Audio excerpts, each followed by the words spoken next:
Hey, this is So-Called Bob with a rant. That's right, a rant. A certifiable rant. I am angry. I've held on to this card all day long. I ran into a situation that just stinks. It stank. I feel like I'm who's that guy at Whoville? The Grinch. So, someone at one of the locations I go to came up and said, I have this saved for somebody. This is saved for somebody. I'm like, well, I thought this guy said he was the somebody. No, it's saved for somebody. And immediately I got the message. I was a nobody. I'd arrived at the location early. I had a seat. I presented hospitality around the room. I did all I could, and I went back to my area. And no, this is saved for somebody, a real important VIP. And I was like, what? So I just immediately jumped up and I had this backup plan in mind in case it ever happens.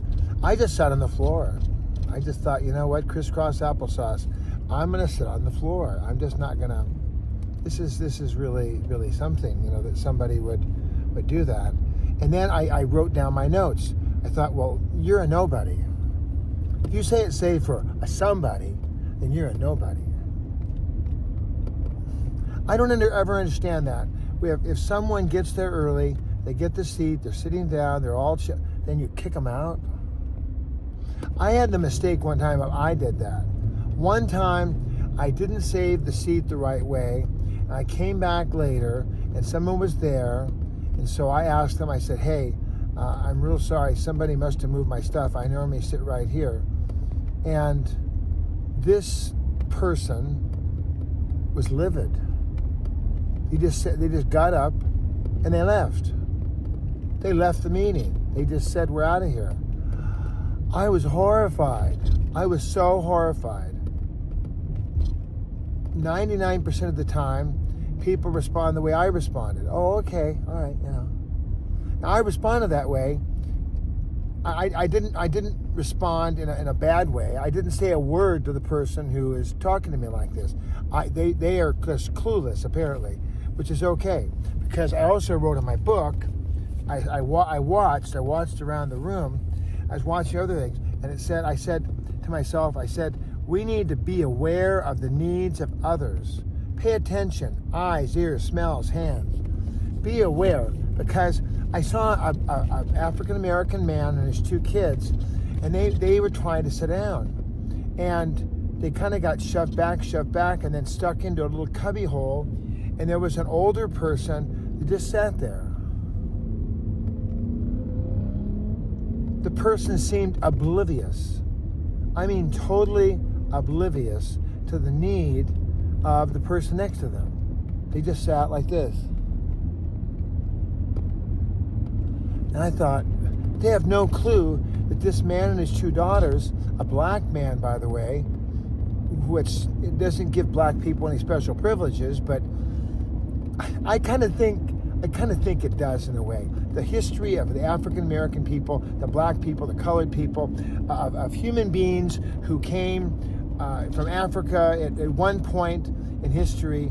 Maybe your relatives or maybe generations haven't been in Africa, and not everybody's cute at Kinde, But I have a heart for folks who have been oppressed, beaten. I've witnessed it my very self. I've watched blacks be discriminated against. I grew up in Pomona, California. There were riots there. We had the National Guard at the junior high school. They burned down the Girl Scout area. I lived through the Watts riots. I lived through the Rodney King riots. I've seen a lot over the years. So when I see a black man, you better bet your biscuits that I'm going to shake his hand. I'm going to say hi. Say, how you doing? I'm going to go out of my way to be representative of Jesus.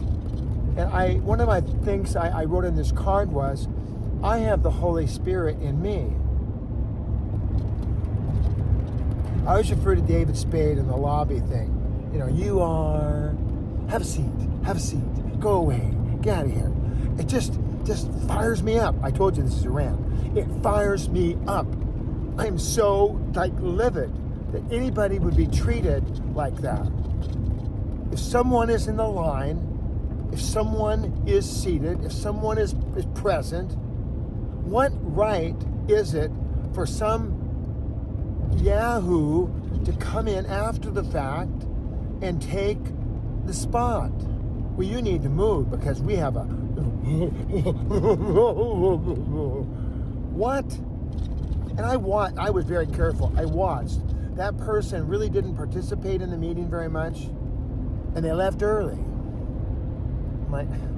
So I lost my spot for someone who is just, there must be some reason maybe why that would be, but I'm just I don't like reserved seats. I looked around at Angelus Temple, where I'm going currently. I go to a lot of churches, but I've been going to Angelus Temple for a long, long time.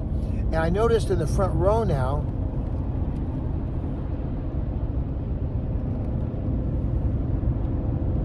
there's no reserves. They have a couple of reserves. On the... someone's trying to get in my lane here, and I'm just I can't have you in my lane because I'm up against the wall here. People, you see, are racing by. I'm going almost 70 miles an hour. I'm under the speed limit, but I'm approaching. I'm going a little bit over, a little bit. I'm just balanced right in the middle here. And people are like, this is a crazy world here. So I noticed there was no reserve signs. It's yes. They still have a few reserve signs for the choir, which I don't think, I would say just get rid of all reserves. At my seniors meeting, they had a table for the clergy at our seniors meeting, and the president said no more of that because nobody would sit with the priest. It was reserved. So now the priest just joins the regular. That is such a good idea. Absolutely. So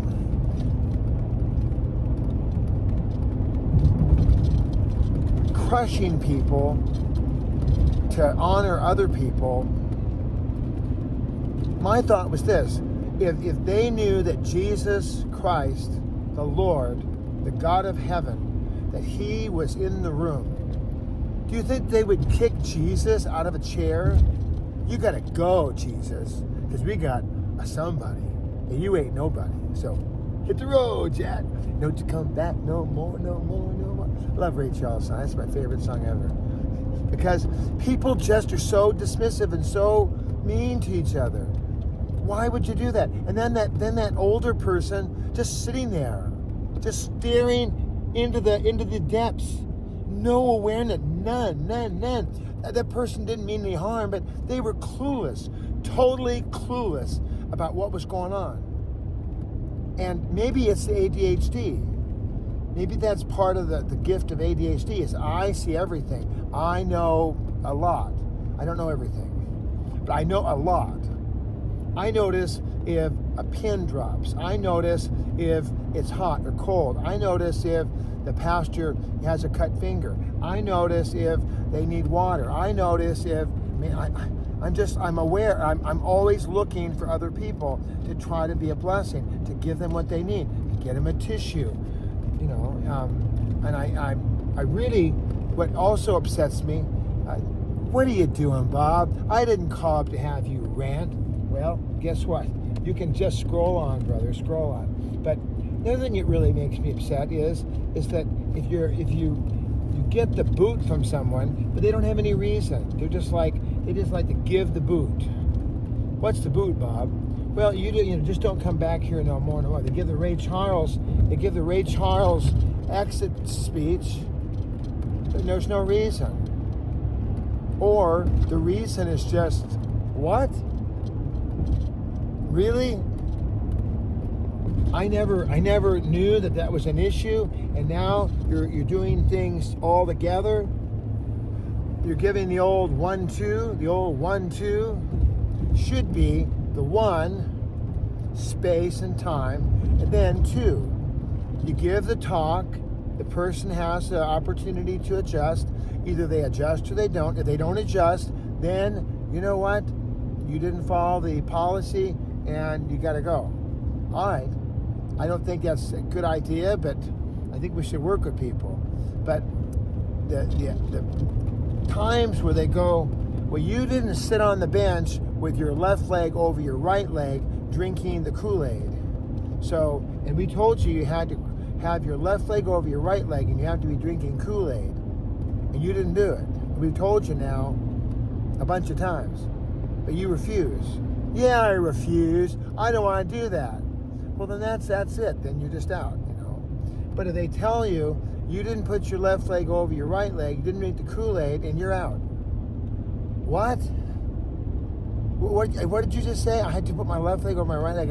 I can do that. I have 2 legs. And I like Kool-Aid. You can have cherry Kool-Aid? You know, that's a different thing. We're Christian people here, folks. This is Christianity. My light's not working. No light's working. This car is so old. I'll tell you. So I wrote down it's wrong. I said I'm having. Let's see here. I wrote down kissing up to other people. It seems to me when you're saving, like, and this is not a paid event. I did not go to a paid event. If I go to a movie theater, AMC, a little drop for AMC, and I buy a seat, well, that's different. Years ago, we had a Christmas program at the church, and they sold it. I wanted to sit in a certain seat. I like to sit near the front. And they sold the seat. So I went online, I paid my credit card bill, and I got the seat. So when it came the morning of the big presentation, I had my seat. I paid for it. That's different. But if there's not a paid seat and people are just being, it hurts people. It's favoritism. Even Brad mentioned this morning, oh, you have the gold ring. Ooh, you got the diamonds in your ring. You're a bigwig. Well, come sit here in the beautiful spot. No. Let me see what else I wrote down here. I said the Spirit's grieved. I was grieved this morning. I thought, maybe they don't want me here. If you don't want me to come to this meeting, it's wrong. I think it's really wrong. And I'm going to address this with whoever the leader is. I'm gonna find out who the leader is. I'm going to send them a nasty email. I'm not going to send them a nasty email. I'm just going to report the experience that I had and see, is that what you really want to do? You really want to kick people out of chairs? And I mean, I think it's bizarre. I don't think it's right. And it makes people feel very off-put. It's off-putting, and it's grieving. It's grievous. You know, to have you're a nobody. We want to save the chair for a somebody. Really? Come on, that's ridiculous. And if someone wants to get there and sit in the seat before I get there, well then, hey, I'll sit somewhere else. But if I'm in the chair, I'm there. I don't know. I just think that this is my preference here. I think that we need to really be mindful of how we are doing things, and on a little tail guard, something more positive here.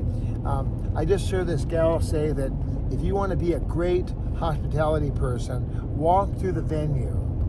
Not because you have to, because you want to. I thought, yeah, I do that. When I go to a big meeting, I walk through the place. I say hi to people. I talk to people because I believe in hospitality. And I preached this for years. I'll preach it again right now. When you go to church, set down your bonnet or your scarf or your Bible, your hat. Go ahead and get your spot where you want to sit. You're there first. You don't kick old Grandma Bertha out of her spot, but you go ahead and you get your spot, and then get up and go. Get up and go. Get up and go. Just walk the sanctuary. And if everybody else is walking the sanctuary, then you get to hug people. Give them a high five. Ask them how they're doing. Follow up on there was a couple that their daughter was caught in the Altadena fire. So for months and months, I would ask, how's your daughter? How's your daughter? What's happening with your daughter? Did she get out? How's the house going? There was a couple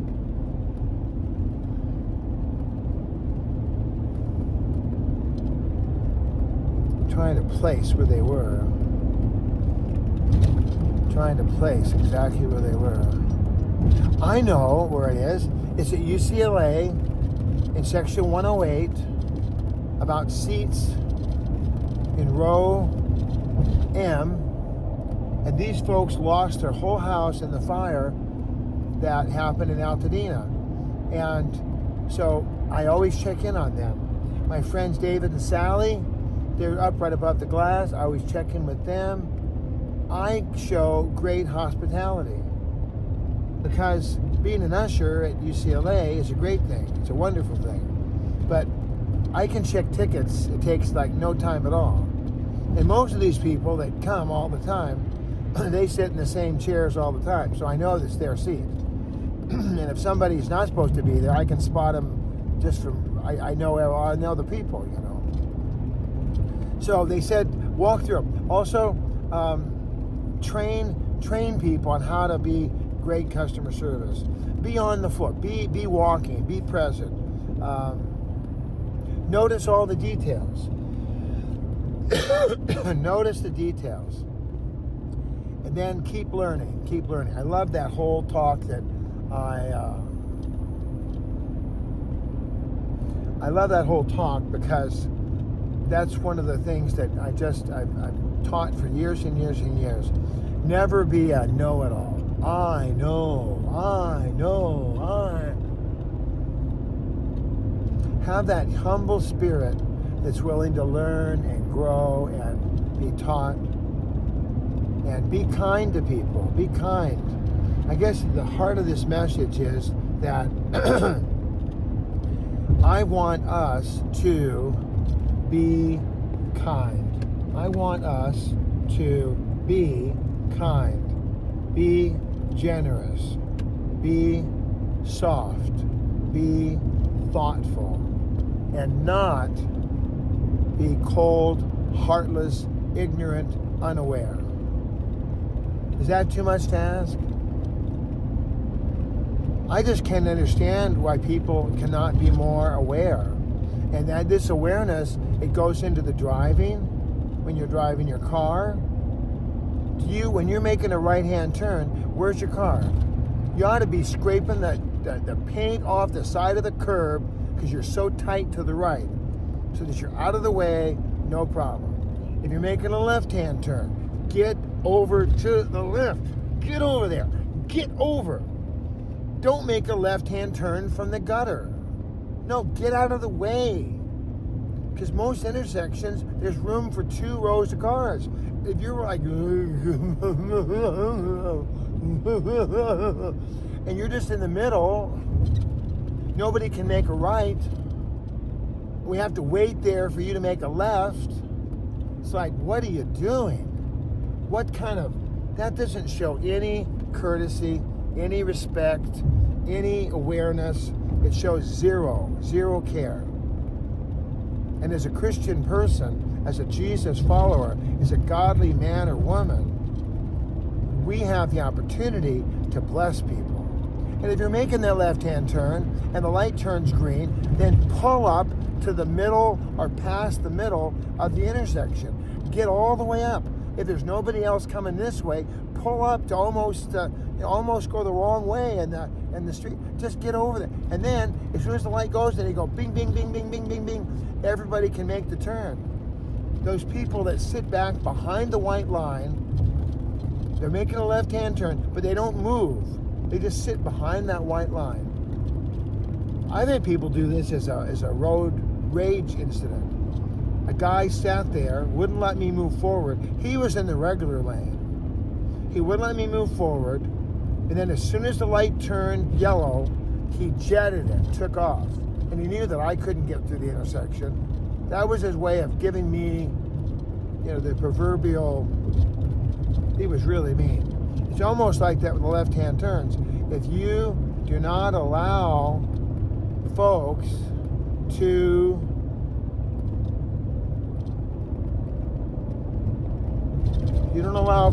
get into the intersection, you're cutting off their ability to make that left-hand turn. That's really difficult. Also, if you're on the highway, unless you're passing somebody, stay to the right-hand lanes. Right now, the traffic is amazingly clear. So I'm in the number 2 lane because there's some cars up here I'm passing. They're the number 3 lane. Rarely am I in the number 4 lane because the number 4 lane is for big trucks and people going really slow. And the highways are kind of like this. They're very, very choppy because of all those big trucks. They pounded the concrete into a very difficult ride. So I generally ride the number 1 lane, 2 lane in there. So, okay, I'm done ranting. 21 minutes of ranting. But what did we learn? We learned that we need to be aware of other people. If your church is reserving big swaths of area, but not clearly, it's different if there's this is a pew situation.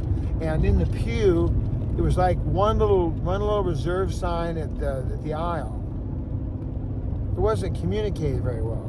And so that's on the person who's running the room. That wasn't on, And then I asked, I said, hey, so, and the guy said, yeah, I'm here for Georgie Swartz, I'm here for Georgie Swartz. He's not, he's not here. I'm here for him. Oh, good. Okay, good. So I got fellowship with him, and then both of us got kicked out. I moved down once the person spoke. I just left the area. I thought, no, I'm not doing this. Then the guy who was next to me, he also left. He just, basically, everybody had to leave the area because of, 2 people who came in late. It was like 10 minutes after the meeting started, and they're booting people out. I'm like, no. That's not good. That's not good loving. And if you love someone, you're going to try to, do your best. All right, enough ranting. I pray that if I have the ability to be a blessing to people, I even went to the back. I said, look at the leadership today on the choir, the vocal group. I said, there's only 3 or 4 people, and they had 2 rows saved. I said, we don't need 2 rows. There's 4 people, and people were struggling to find a seat. So I went back, and the person said, well, it's not my job. Not my job. I said, good. Well, if you can tell someone who is at their job, find out whose job it is and let them know. I'd appreciate it. I couldn't find out who was in charge, but, All right, kiddos. Love you. 213-713-8954. That's 213-713-8954 or 8954green@att.net. The old email there, deal. Talk to you soon. Love you.